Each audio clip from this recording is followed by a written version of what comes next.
help them develop, think through, what is it, what are the resources, what are the options? You know, so when my team comes to me with a problem, or teammate, team member, whatever, we're already down at this stage most of the time. Because they've already done this, because we built that culture in of thinking through what are the resources. Not always. Sometimes they're stuck here. Sometimes I can help them I can ask questions. Oh, what other resources? Have you considered this or that? Oh no, I haven't thought about that. But so think about it in terms of when you're stuck. What does being stuck? You know, how do you engage others? What are the risks? Okay, there might be some risks. People see you as weak or ineffective or uncertain or indecisive or, you know, there's risks. But what kind of culture are you trying to create? And what sort of team do you want? Do you want people who can process and make decisions for themselves, or do you want everybody who's dependent on you to know what to do? Which one multiplies? Everything dependent upon you, Pastor Cyril? You like that? Everybody, Pastor Cyril, right? You love that. When everybody has to come to you for everything, makes me feel good. I feel loved. Right? They need me. Some people do. Honestly, they feel like I'm the pastor. I need to be needed. That's my job. I don't think it is. I think our job is to develop people. Which means, in the end, my job is actually to be irrelevant. My job is to be unneeded.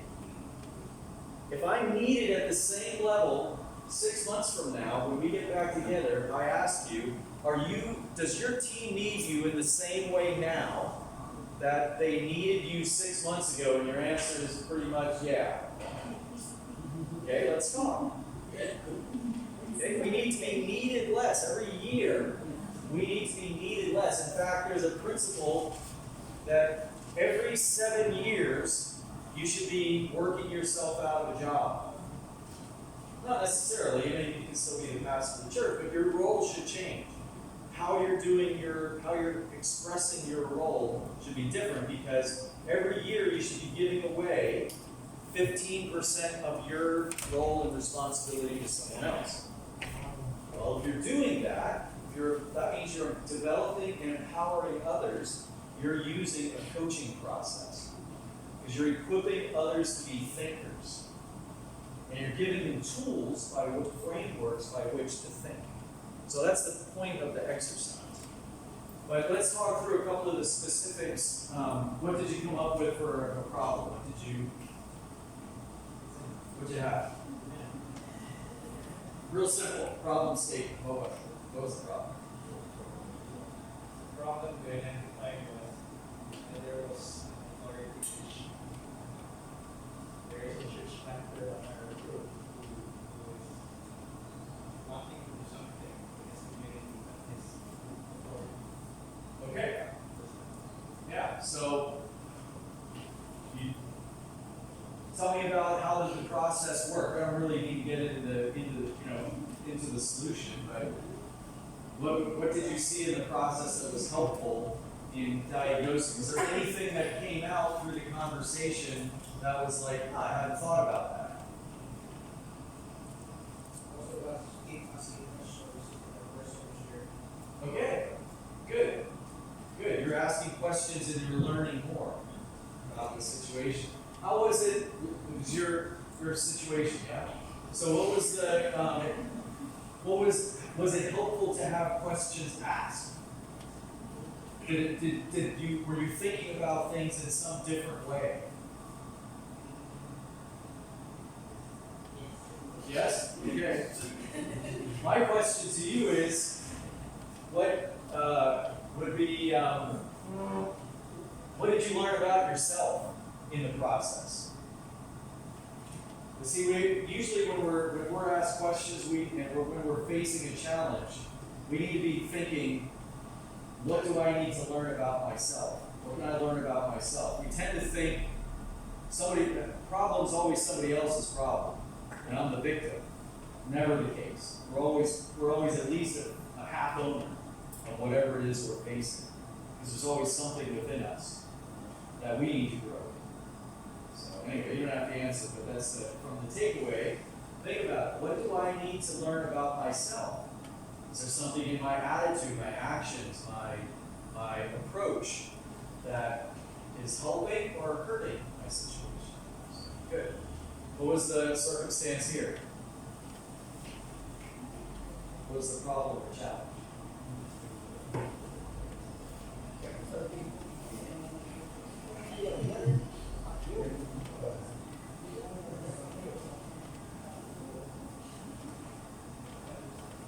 Come on, Jesse.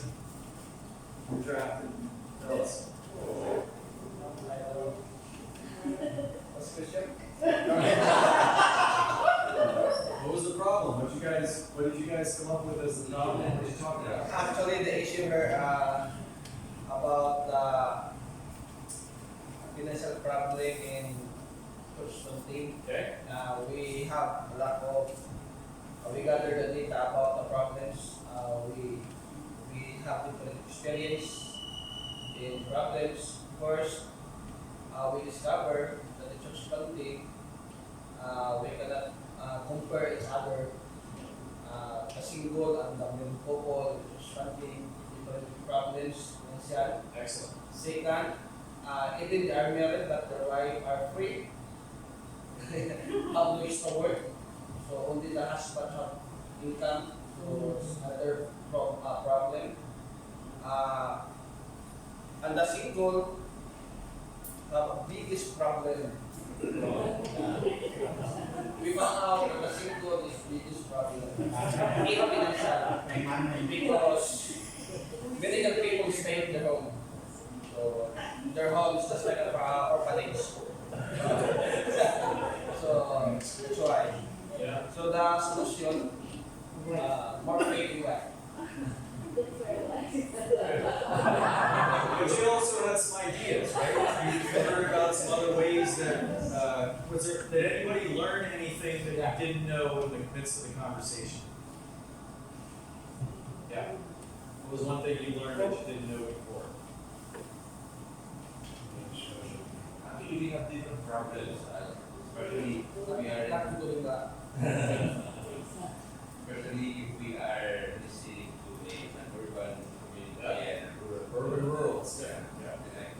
Yeah. So, So that's good.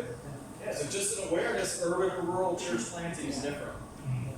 Yeah. Kinds of the member in the church, their rules. Yeah, good. What was the challenge here?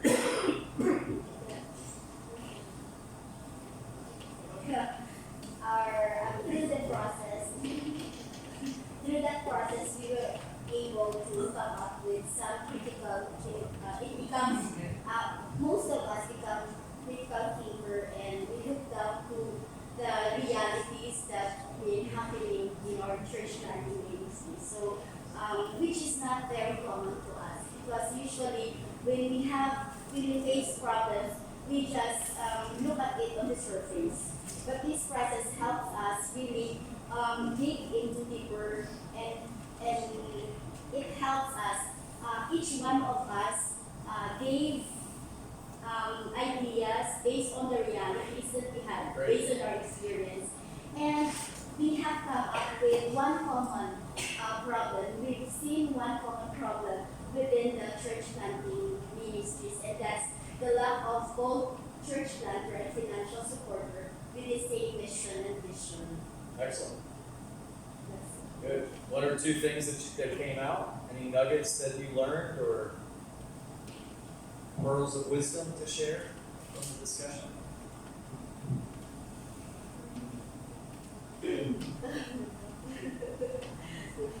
We have discussed about having the same doctrine and the same vision and mission Okay, of the church. good. So unity, building unity and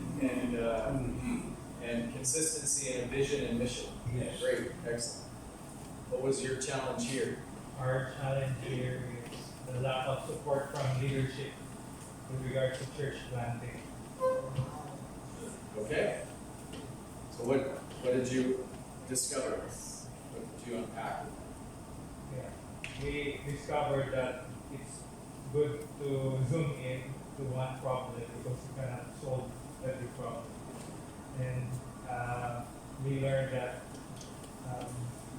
there are actually resources that the problems should not be taken as problems per se, but concerns or on a positive light. So you come up with a solution. Ah, okay, excellent. So it's interesting how a problem can also be an opportunity Yes. at the same time, Yeah. right? Yeah. That's actually the case. Every challenge is actually an opportunity, right? For us to grow, for us to learn, for us to build our team, for us to, because we actually learn best in the context of difficulty. Like those are the best lessons. Frequently, right? I know for me, most of my lessons came from not what went well. It's like I screwed that up. And I learned I don't want to do that again. So I learned something and I adjusted and I changed, right? So they become opportunities. But as we face challenges as leaders, as we're facing challenges in our church with our team, by bringing our team into the conversation and helping them become an owner of the problem, now it becomes an opportunity for developing people. Right? So we have a saying in my ministry, my team, never waste a good crisis. Never waste a good challenge. Never waste a good problem. Right? They all provide an opportunity for us to grow and for our team to grow. But that requires us to have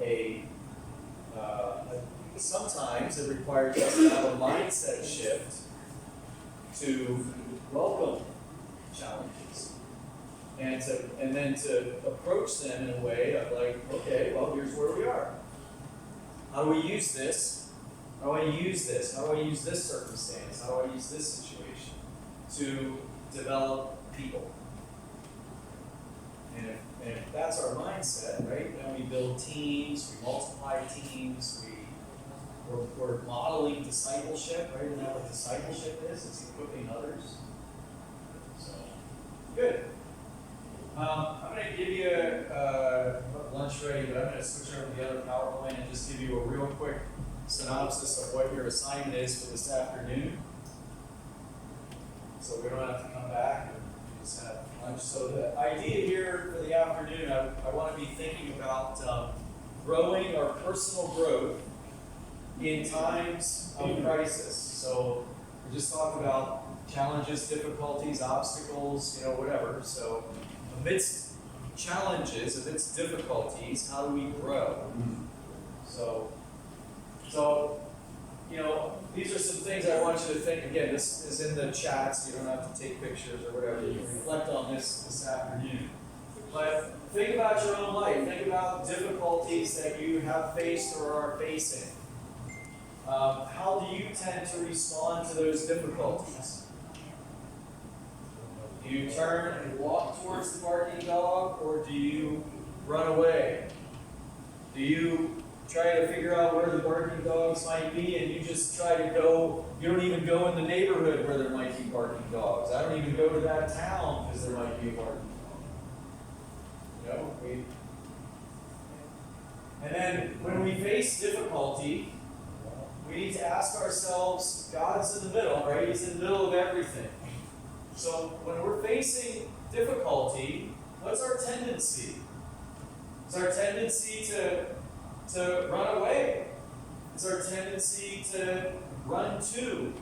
Is our tendency to kind of be confused? Do we go closer to God? Do we move away?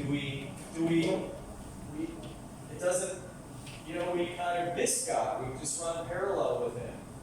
We head in our own direction. What does that look like for us? How fat is the arrow? Is it a fat arrow moving away? Is it a thin arrow moving to? What does that look like for us?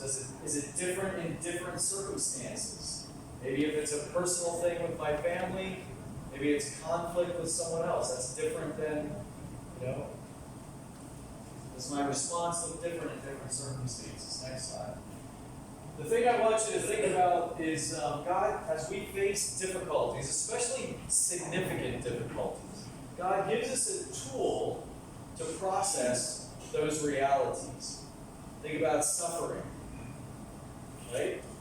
When we're facing suffering, when we're facing deprivation, very significant difficulty, God's given us a tool called lament to be able to process what we're experiencing.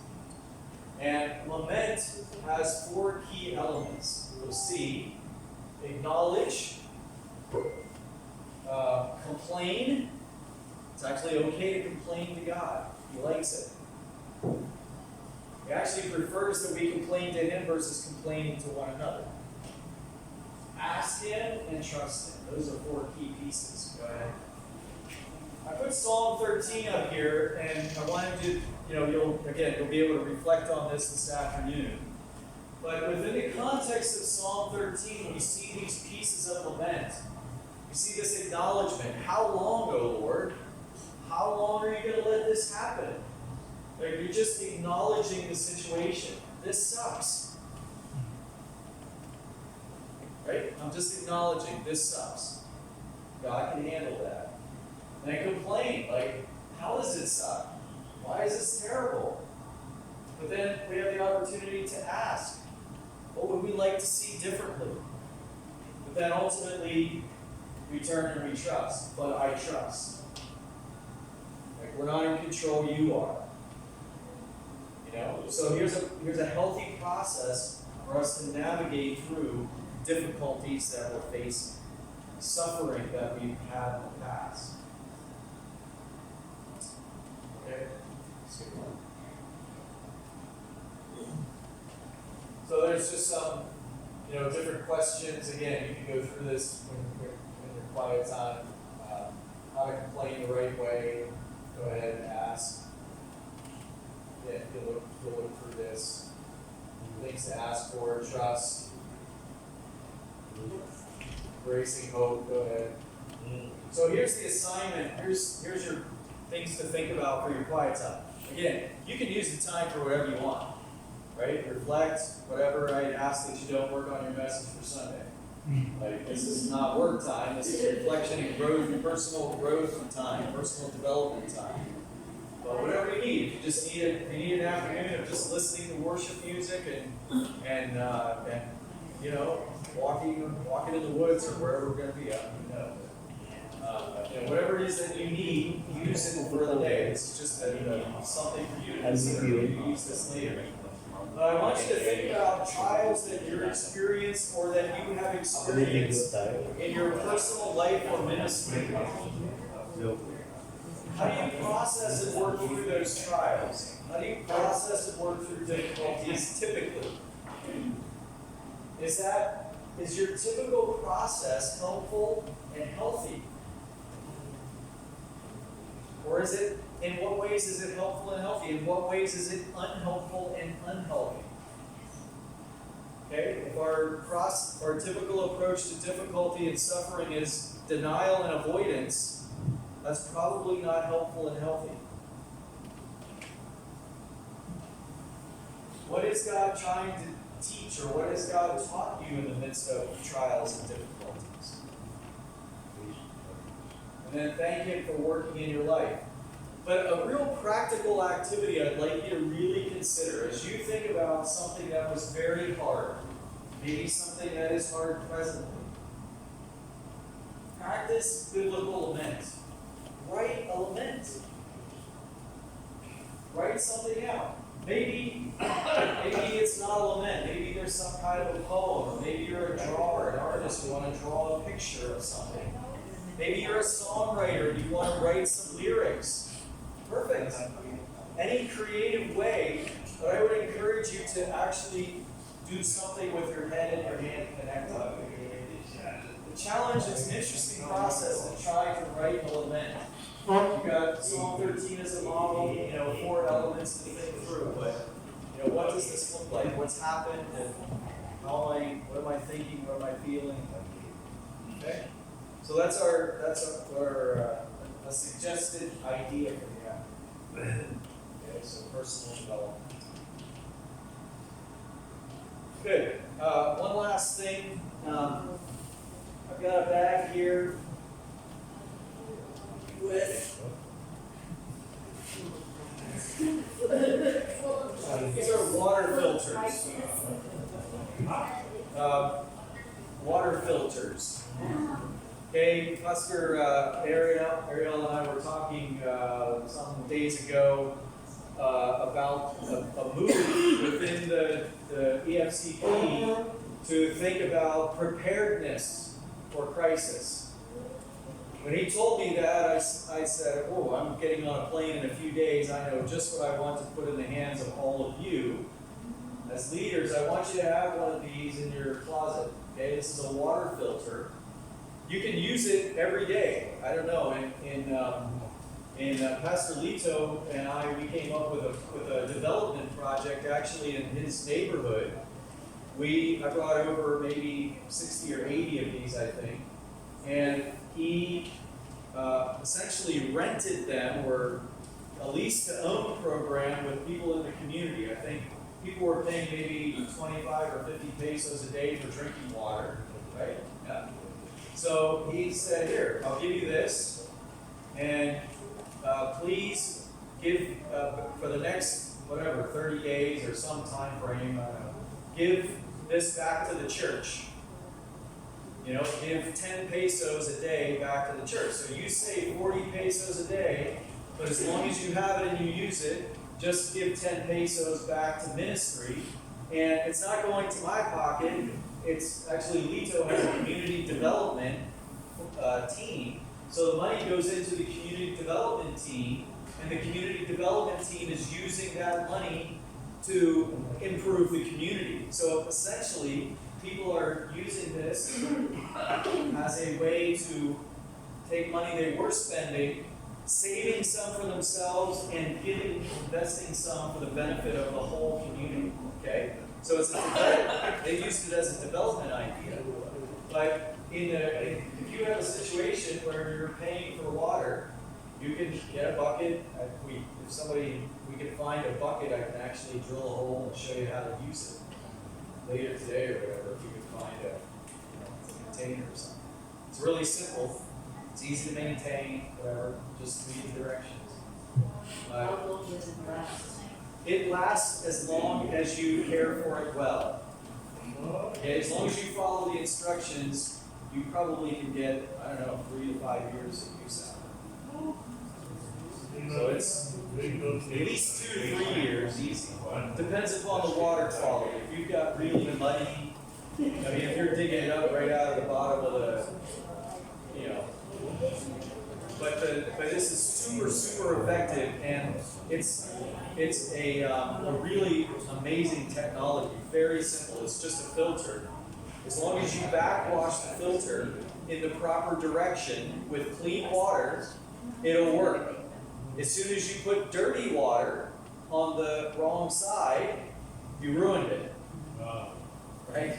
So you can ruin it if you don't follow the instructions.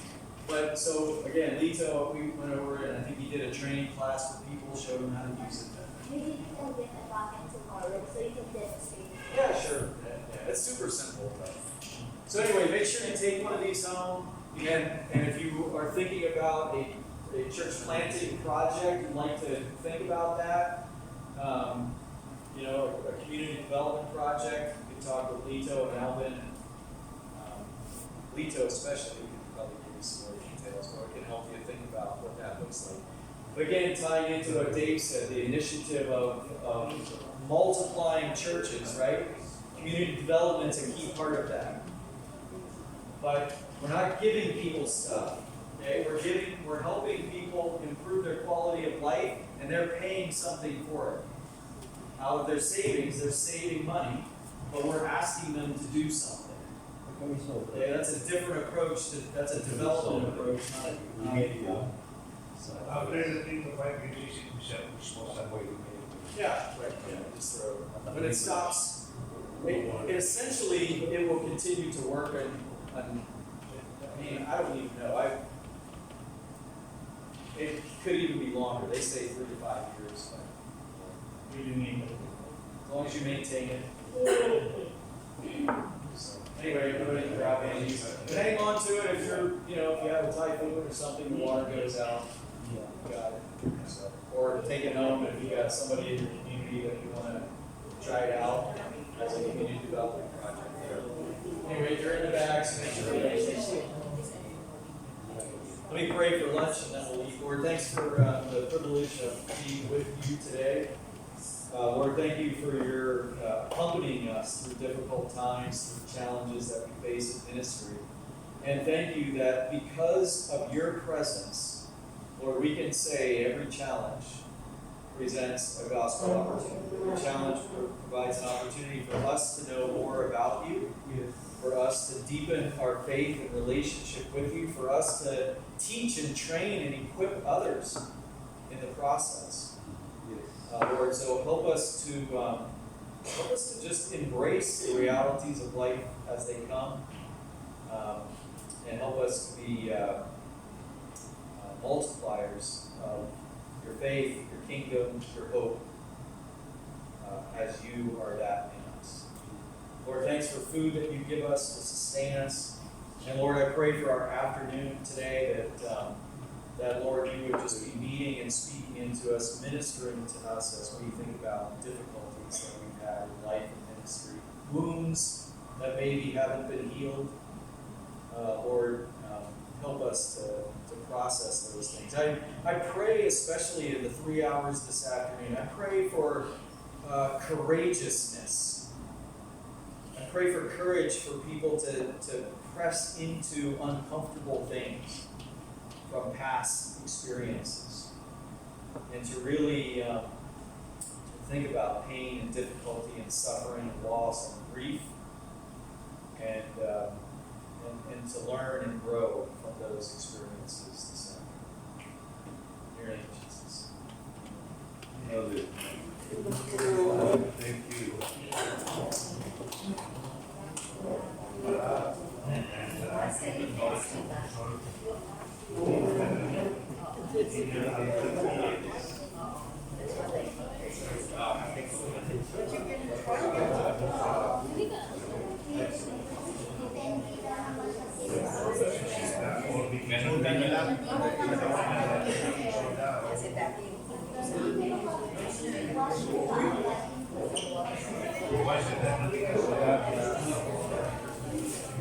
For later, by the way, lockout at 1:30.